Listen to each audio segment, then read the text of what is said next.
Il lui a tout donné, de l'argent, de l'amour et son cœur. Mais lorsque la vie l'a mise à l'épreuve, elle a préféré le confort au sacrifice et s'est éloignée. Ce qu'elle ne savait pas, c'est que tout cela était un test, et que sa propre sœur allait intervenir pour montrer ce qu'est véritablement l'amour. Cette histoire vous laissera sans voix. Michael Johnson était un jeune milliardaire, séduisant et généreux. Il avait tout, l'argent, la gloire et le succès. Mais par-dessus tout, son cœur appartenait à une femme, Juliette. Michael aimait Juliette profondément et croyait sincèrement qu'elle l'aimait aussi. Un soir, sous la douce lueur des chandelles, Michael s'est agenouillé, a sorti une bague en diamant étincelante et a demandé avec un grand sourire « Juliette, veux-tu m'épouser ?» Les yeux de Juliette se sont remplis de larmes. « Oui, oui, 1 million de fois oui », a-t-elle crié en le serrant fort dans ses bras. La nouvelle de leur fiançailles s'est répandue comme une traînée de poudre dans les médias nigérians. Tout le monde les félicitait. Mais une personne n'était pas ravie de cet engagement, le père de Michael, M. Johnson. Le lendemain, il s'est assis avec son fils et a demandé sérieusement « Mon fils, es-tu sûr que Juliette t'aime vraiment ?»« Bien sûr, papa. Juliette ne court pas après mon argent. Elle m'aime pour qui je suis », a répondu Michael avec assurance. M. Johnson a secoué la tête. « Tu es trop confiant, mon fils. Tu dois tester son amour. Le véritable cœur d'une femme se révèle dans les moments difficiles. » Michael a froncé les sourcils. « Papa, je n'ai pas besoin de la tester. Elle m'a déjà prouvé son amour à maintes reprises. » M. Johnson s'est penché vers lui. « Si tu es si sûr, alors il n'y a aucun mal à vérifier la sincérité de son amour, n'est-ce pas ?» Michael a hésité un instant, puis a hoché la tête. « D'accord, je vais le faire. Mais elle réussira le test, j'en suis certain. » Plus tard dans la semaine, Michael s'est rendu à l'hôpital et a parlé au médecin de famille. « Docteur, j'ai besoin de votre aide. Je veux simuler un accident pour voir si ma fiancée m'aime vraiment, » a-t-il expliqué. Le docteur Toju, a été choqué par la demande, mais a accepté d'aider. Ils ont enveloppé les jambes et le cou de Michael dans des bandages épais, lui donnant l'apparence d'un blessé grave. Il a été placé sur un lit d'hôpital, entouré de machines qui émettaient des bips. Une fois tout en place, le docteur Toju a appelé Juliette. « Bonjour, est-ce mademoiselle Juliette ?» a-t-il demandé. « Oui, je suis Juliette. »« Qui est-ce ?»« Je suis le docteur Toju, je vous appelle de l'hôpital Evergreen. Votre fiancé, monsieur Michael, a eu un terrible accident. Il est dans un état critique. Venez immédiatement. » Le cœur de Juliette s'est presque arrêté. « Mon Dieu, j'arrive !» a-t-elle crié, attrapant ses clés de voiture et se précipitant hors de la maison. En quelques minutes, elle est arrivée à l'hôpital et a couru directement vers la salle des urgences. Elle a poussé un cri en voyant Michael allongé sur le lit, ses jambes entièrement recouvertes de bandages, son cou étroitement enveloppé. Les larmes lui sont montées aux yeux. « Oh, mon amour, que s'est-il passé ?» a-t-elle sangloté en se précipitant à son chevet. Michael a ouvert les yeux faiblement et a tenté de sourire. « Juliette, je suis désolé. Je ne sais pas si je marcherai à nouveau, » a-t-il murmuré. Juliette a pleuré encore plus fort. « Non, ne dis pas ça. Tu marcheras à nouveau. Je vais prendre soin de toi, mon amour. » Elle s'est précipitée dans le bureau du médecin. « Docteur, dites-moi la vérité. Que se passe-t-il avec mon fiancé ?» a-t-elle demandé, la voix tremblante. Le médecin a soupiré et secoué la tête. « Mademoiselle Juliette, l'accident était très grave. Je ne pense pas qu'il marchera à nouveau. Ses jambes sont complètement endommagées. Il a subi de graves fractures. » Tout le corps de Juliette s'est affaibli. Elle s'est agrippée à une chaise pour se soutenir. « Non, non, ce n'est pas possible, » a-t-elle murmuré. Elle a quitté le bureau du médecin en larmes et est rentrée directement chez elle. Le soir, alors que sa mère, Maman Juliette, préparait le dîner, Juliette est entrée en trombe, le visage inondé de larmes. « Maman, je ne sais pas quoi faire. Michael a eu un accident et le médecin dit qu'il ne marchera peut-être plus jamais, » a-t-elle pleuré. Le visage de sa mère s'est assombri. Comment ça, il ne peut plus marcher? A demandé maman Juliette en fronçant les sourcils. Juliette a essuyé ses larmes. Maman, je l'aime, mais je suis encore jeune. Je ne sais pas si je peux passer le reste de ma vie à pousser un fauteuil roulant. Maman Juliette a soupiré. Juliette, l'amour, ce n'est pas seulement profiter des bons moments. Le mariage, c'est pour le meilleur et pour le pire. Juliette a secoué la tête. Maman, je ne sais pas si je peux faire ça. Je suis allergique à la souffrance. Sa mère a posé une main sur son menton et a réfléchi un moment. Puis elle a dit, tu dois être intelligente.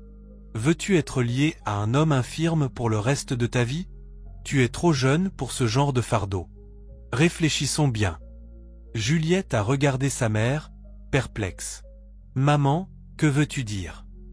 Sa mère a souri. Nous avons Vivien dans cette maison, n'est-ce pas? Elle peut s'occuper de lui. Les yeux de Juliette se sont écarquillés. Tu parles de Vivien? Ma demi-sœur, celle qu'on traite comme une bonne? Maman Juliette a hoché la tête. Oui, puisqu'elle fait déjà toutes les tâches ménagères ici, qu'elle aille à l'hôpital et continue en s'occupant de Michael. Laisse-la souffrir à ta place, elle y est habituée. Juliette a essuyé ses larmes et un petit sourire est apparu sur ses lèvres. C'est vrai. Vivien s'occupera de lui. Je ne peux pas souffrir à cause de l'amour. Maman Juliette a souri. Bien. Maintenant, va te coucher. Demain, nous enverrons Vivien à l'hôpital. Le lendemain matin, Juliette s'est rendue à l'hôpital. Elle a regardé Michael avec pitié, a pris sa main et a dit « Mon amour, je suis désolée, mais je ne peux pas m'occuper de toi. Tu mérites quelqu'un qui peut le faire mieux. » Le cœur de Michael s'est brisé. « Juliette, que dis-tu » Juliette a détourné le visage. « J'ai demandé à Vivien de s'occuper de toi. Elle viendra à l'hôpital tous les jours pour veiller sur toi. » Les yeux de Michael se sont remplis de larmes. Son cœur semblait avoir été poignardé. Juliette s'est levée. « Je dois y aller maintenant. Rétablis-toi vite. » Elle est partie sans se retourner. Alors que Michael était allongé, des larmes coulaient sur ses joues. Il commençait à voir la vérité. La femme qu'il aimait de tout son cœur l'avait abandonné au moment où il était le plus faible. 3 jours plus tard, Michael est sorti de l'hôpital et est retourné dans son immense demeure. Il était assis dans son fauteuil roulant près de la grande fenêtre vitrée donnant sur le vaste jardin. Son cœur était lourd, mais son esprit était clair. Juliette échouait au test. Mais il n'en avait pas fini. Vivien, la demi-sœur de Juliette, était désormais sa soignante. Elle était calme, humble et travailleuse, tout l'opposé de Juliette.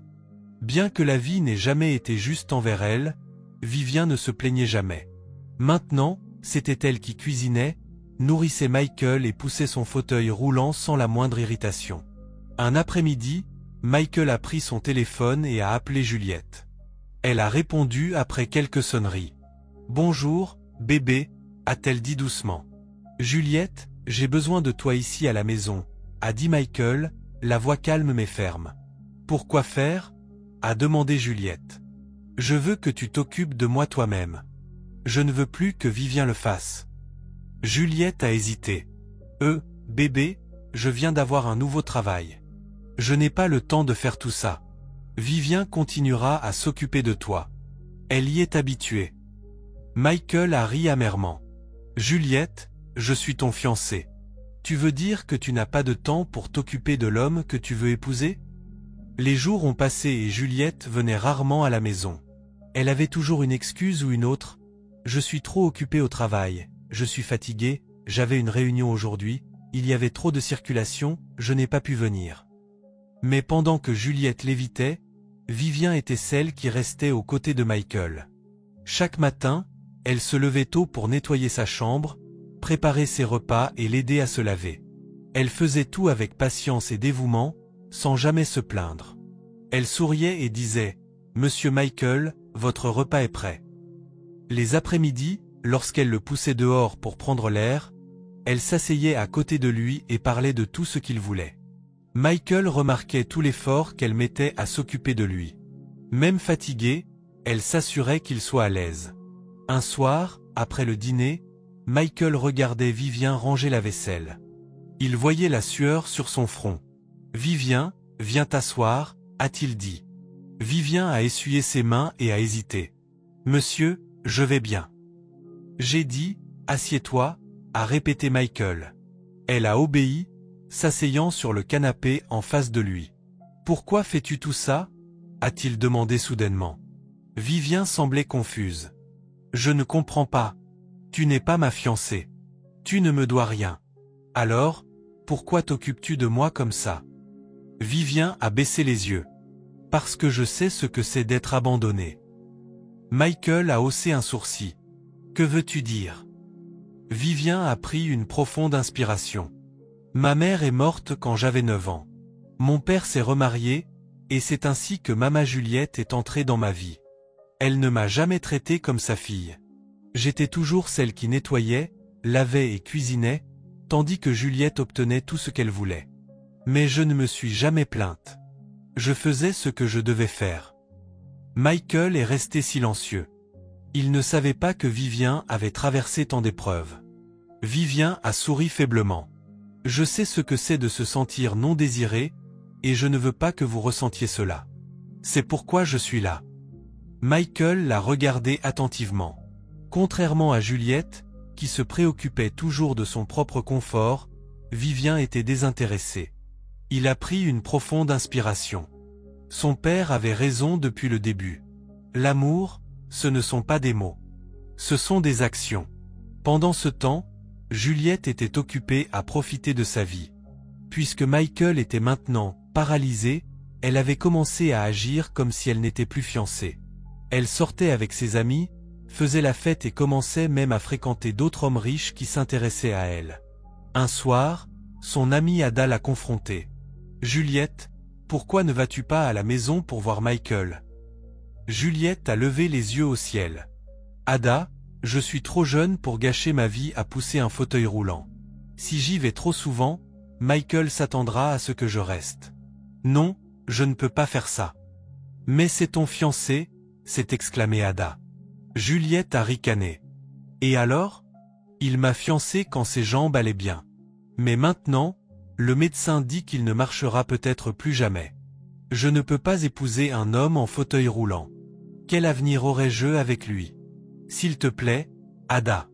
Je suis encore trop jeune pour m'attacher à une vie comme celle-là. » Ada a soupiré profondément, secouant la tête. « Alors, l'accident est si grave qu'il ne peut plus marcher ? Quel homme charmant. Sa vie gâchée comme ça. » Juliette a expiré lentement, détournant le regard. « Je le plains vraiment, Ada. Oui, je me sens mal. Mais malheureusement, je ne peux pas continuer ma vie avec un homme infirme. J'ai des rêves d'avenir. Je ne peux pas. » De retour à la maison, Michael observait Vivien attentivement. Il voyait à quel point elle prenait soin de lui sincèrement. Un autre soir, alors que Vivien poussait son fauteuil roulant vers le jardin, il l'a regardé et a demandé « Vivien, est-ce que tu souhaites parfois une vie meilleure ?» Vivien a ri doucement. « Tout le monde le souhaite, monsieur. Et si quelqu'un t'offrait une vie meilleure ? Et si quelqu'un voulait s'occuper de toi pour une fois ?» Vivien a souri mais a secoué la tête. « Je ne fais pas les choses pour des récompenses. Je m'occupe de vous parce que je le veux, pas parce que j'attends quelque chose en retour. » Le cœur de Michael s'est adouci. Pour la première fois, il a vu le véritable amour. Pas celui qui vient avec des mots vides, mais celui qui vient avec des actions. Et ce n'était pas de Juliette. C'était de Vivien. Michael savait ce qu'il devait faire ensuite.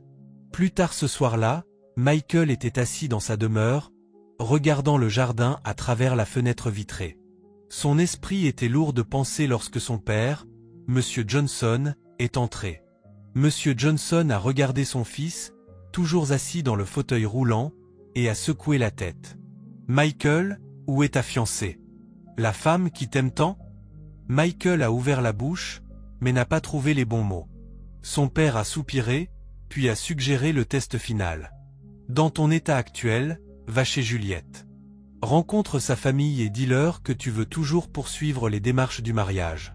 Si elle accepte, alors tu sauras qu'elle t'aime vraiment. Mais si elle te rejette, alors tu sauras qu'elle n'a jamais été à toi. Michael a hésité un instant. Il savait déjà ce qui allait se passer. Il avait déjà ses réponses sur le test, mais il a lentement hoché la tête. D'accord, papa. J'irai. Le lendemain, Michael a été conduit en fauteuil roulant chez Juliette. Il l'a trouvée assise dans le salon, parcourant son téléphone avec une expression détendue. Papa Juliette était également dans le salon, regardant les nouvelles, tandis que maman Juliette était dans la cuisine. Dès que Juliette l'a vue, son visage a changé, mais elle a rapidement forcé un sourire. « Bébé, tu ne m'as pas dit que tu venais », a-t-elle dit, se levant maladroitement.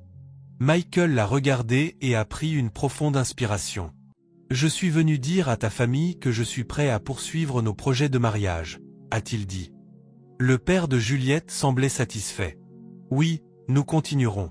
C'est une bonne nouvelle, fiston. Tu es un homme bien, et nous soutiendrons le mariage, » a-t-il dit. Mais maman Juliette a froncé les sourcils, ses lèvres pincées en signe de désapprobation, les bras croisés sur la poitrine. Le visage de Juliette est devenu pâle. Elle a dégluti difficilement, puis a pris une profonde inspiration. « Michael, je ne peux pas faire ça, » a-t-elle finalement dit. Les mains de Michael se sont crispées sur les accoudoirs de son fauteuil roulant. « Que veux-tu dire ? » « Je veux dire que je ne peux pas t'épouser. Je suis vraiment désolé, » a dit Juliette en détournant le regard. Maman Juliette s'est raclé la gorge. « Nous sommes désolés, Michael. Tu trouveras une autre femme, » a-t-elle ajouté froidement. Michael a senti son cœur se briser en 1000 morceaux. Il connaissait la vérité depuis le début, mais l'entendre de la bouche de Juliette lui faisait encore mal. Sans un mot de plus, il a fait pivoter son fauteuil roulant et est sorti de la maison. En partant, papa Juliette a soupiré. « Juliette, es-tu sûre de toi ?» Juliette a hoché la tête rapidement. « Oui, papa. Je ne peux pas gâcher ma vie à m'occuper d'un homme en fauteuil roulant. Ça épuiserait mon énergie de jeunesse. » Sa mère a souri. « Tu as pris la bonne décision, ma chérie. Tu es encore jeune et belle. Tu trouveras un autre homme riche. » Un mois plus tard, Vivien est arrivé à la demeure de Michael avec un bol de soupe fraîche qu'elle avait préparé pour lui. Elle l'a posé sur la table et a souri. « Monsieur Michael, je vous ai préparé quelque chose. » Michael l'a regardé, le cœur rempli d'émotion. « Vivien, assieds-toi, » a-t-il dit. Vivien a obéi, le regardant avec curiosité. « Est-ce que tout va bien, monsieur ?» Michael a pris une profonde inspiration et a sorti de sa poche une petite bague magnifique. « Vivien, veux-tu m'épouser ?» Les yeux de Vivien se sont écarquillés.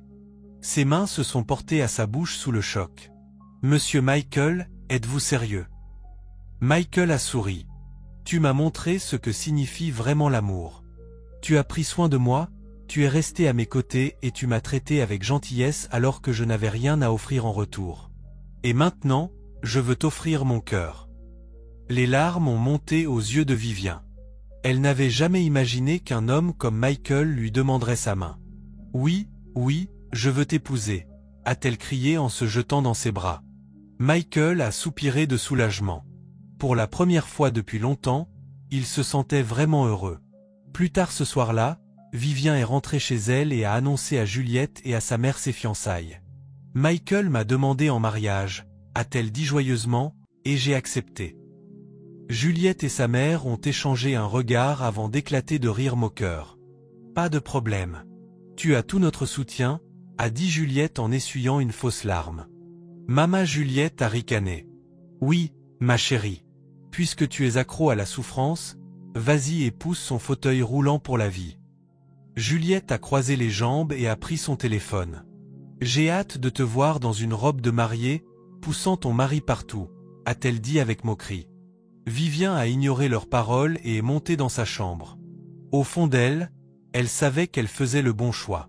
Un autre mois a passé, et le grand mariage a eu lieu. Malgré son fauteuil roulant, Michael était élégant dans son costume, tandis que Vivien était à couper le souffle dans sa robe blanche. C'était une cérémonie intime mais magnifique, en présence de la famille proche et des amis. Juliette et maman Juliette n'ont pas pris la peine d'y assister. Elles étaient trop occupées à célébrer la soi-disant liberté de Juliette. Après le mariage, Michael et Vivien sont partis en lune de miel dans une station balnéaire privée de luxe. La deuxième nuit, alors que Vivien rangeait leurs affaires, elle a entendu un bruit derrière elle. Elle s'est retournée et a poussé un cri. Michael se levait de son fauteuil roulant. « Vivien » a-t-il dit doucement, étirant ses jambes et faisant un pas en avant. Le cœur de Vivien battait à tout rompre. « Bébé, comment peux-tu marcher » Michael a souri. « Oui, bébé. Je n'ai jamais été vraiment paralysé. C'était un test d'amour. » Vivien a couvert sa bouche sous le choc, les larmes coulant sur son visage. « Tu veux dire que tu n'étais pas vraiment handicapé » Michael a secoué la tête. « Non, mon amour. J'avais besoin de voir qui se souciait vraiment de moi au-delà de ma richesse. Et toi, Vivien, tu es la seule femme qui est restée à mes côtés. » Vivien s'est jeté dans ses bras, pleurant de joie.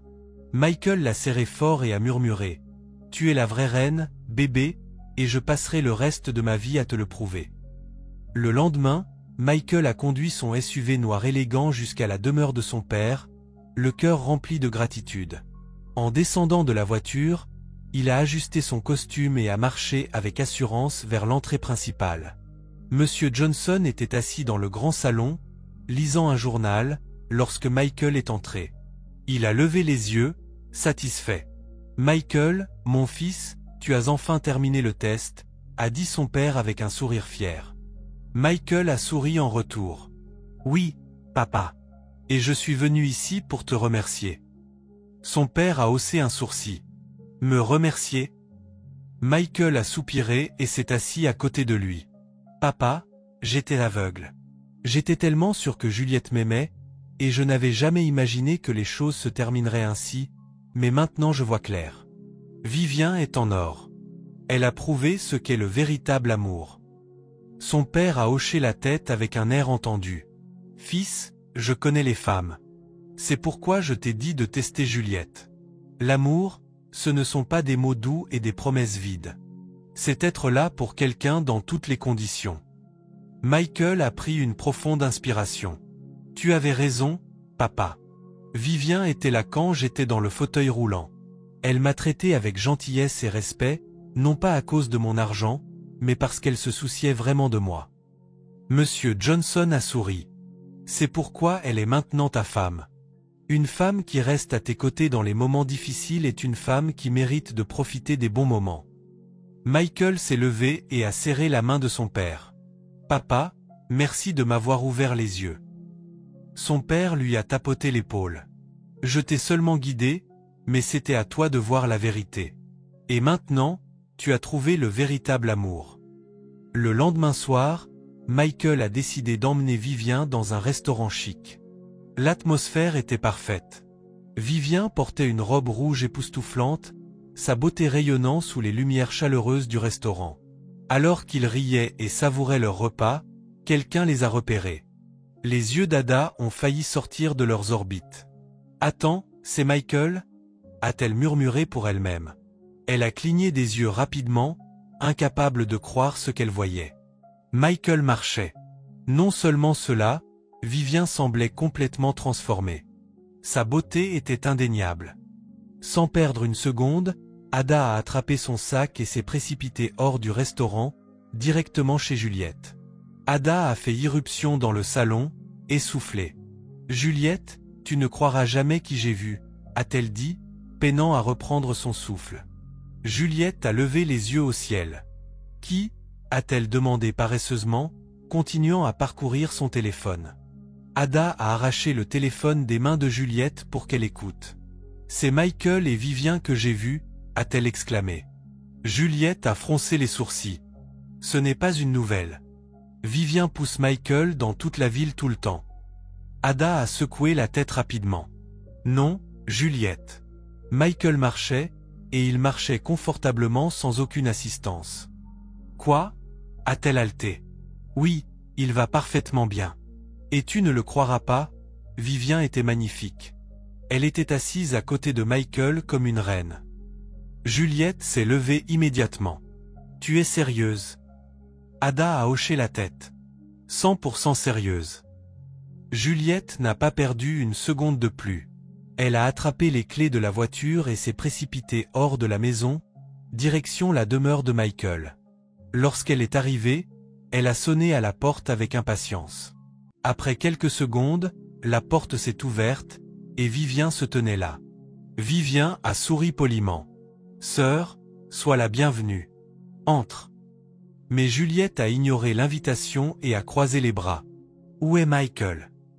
Vivien a continué à sourire. « Il est parti au travail. » Le visage de Juliette s'est tordu de colère. « Tu es très méchante, Vivien. Alors, tu ne m'as pas dit que mon fiancé marchait à nouveau ?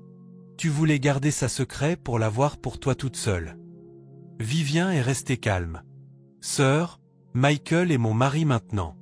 Je n'ai rien caché. Tu n'as même jamais demandé de ses nouvelles. » Juliette a ricané. « Tais-toi. Tu penses que tu as gagné, n'est-ce pas ?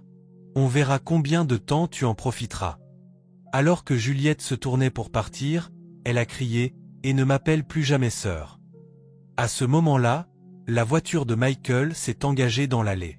En descendant, le cœur de Juliette a bondi.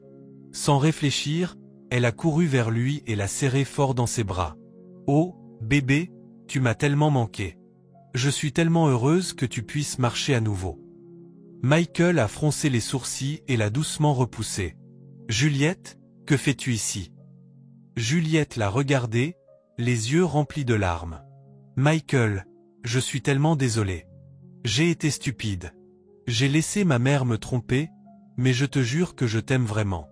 Pardonne-moi, s'il te plaît. » Michael a secoué la tête et a soupiré. « Juliette, je n'ai jamais eu d'accident. » Juliette s'est figée. « Quoi ?» Michael a continué doucement. « Mon père a organisé un test pour voir si tu m'aimais vraiment. J'étais tellement sûr que tu prouverais qu'il avait tort, mais tu lui as donné raison. Tu aimais mon argent, pas moi. » Juliette a couvert sa bouche sous le choc. « Mon Dieu !» Michael l'a regardé droit dans les yeux.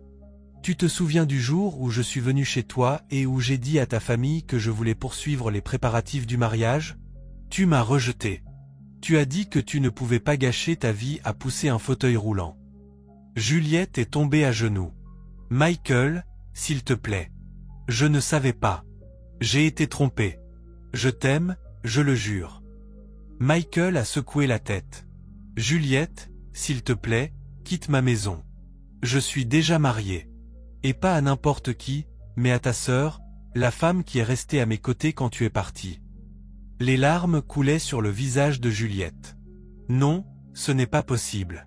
Michael, donne-moi une autre chance, s'il te plaît. » Michael s'est détourné. « Vivien, ferme la porte, s'il te plaît. » Vivien s'est avancée, et pour la première fois, elle n'était plus la demi-sœur timide et silencieuse. « Sœur, tu t'es moquée de moi un jour et tu as dit que je souffrirais toute ma vie.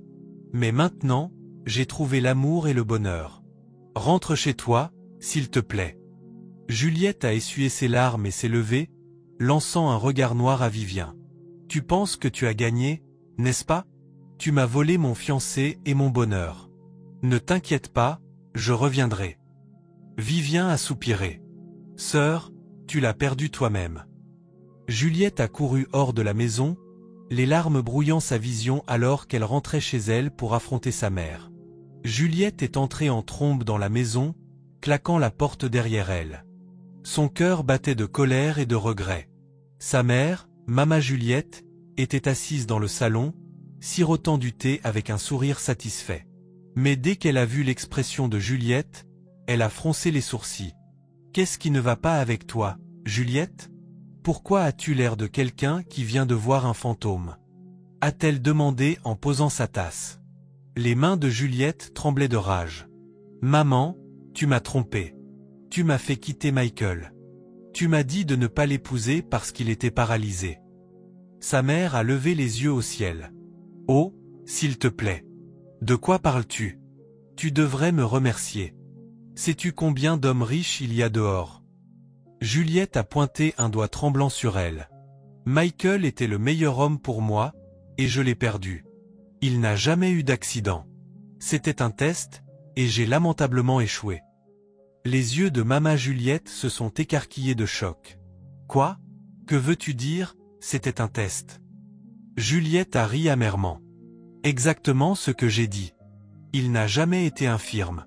Son père l'a fait me tester pour voir si je l'aimais vraiment. Et j'ai montré mon vrai visage. Et maintenant, Vivien est sa femme. Maman Juliette a poussé un cri et s'est agrippé la poitrine. Ce n'est pas possible. Non, ce n'est pas possible. Les larmes de Juliette coulaient librement. C'est vrai, maman, et c'est de ta faute.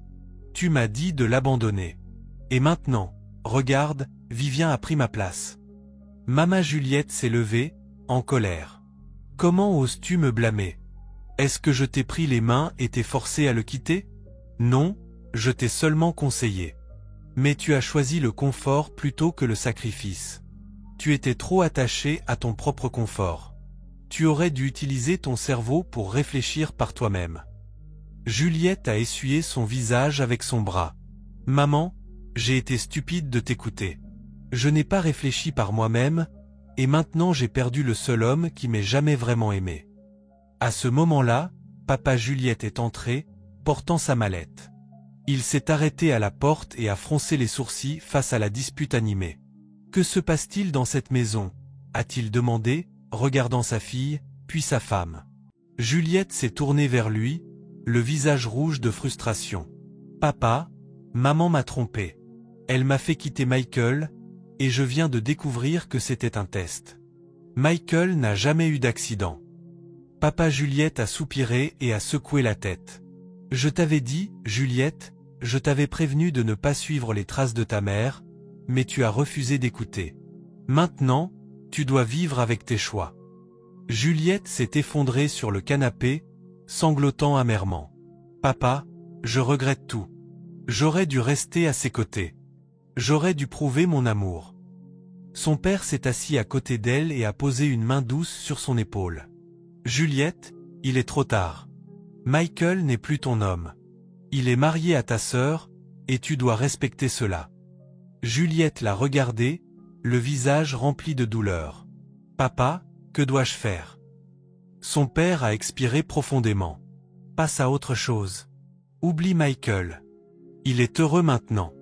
Ne le dérange pas.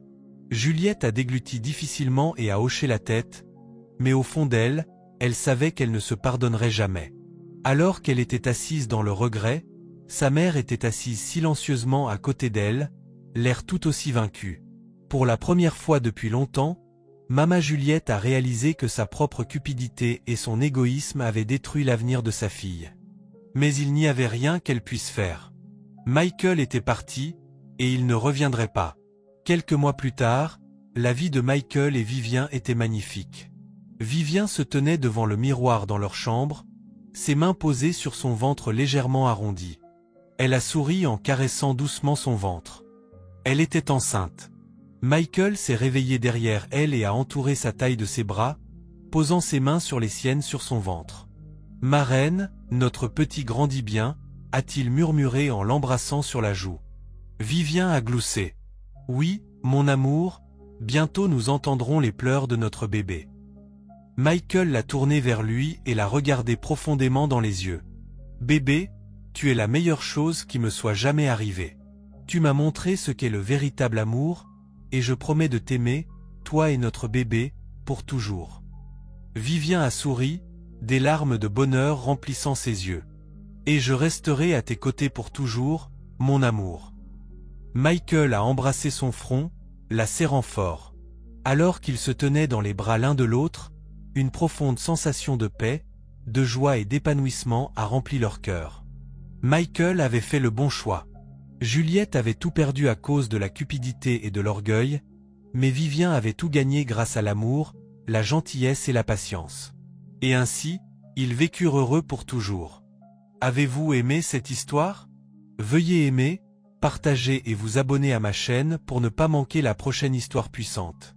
Votre soutien compte énormément. Merci d'avoir regardé.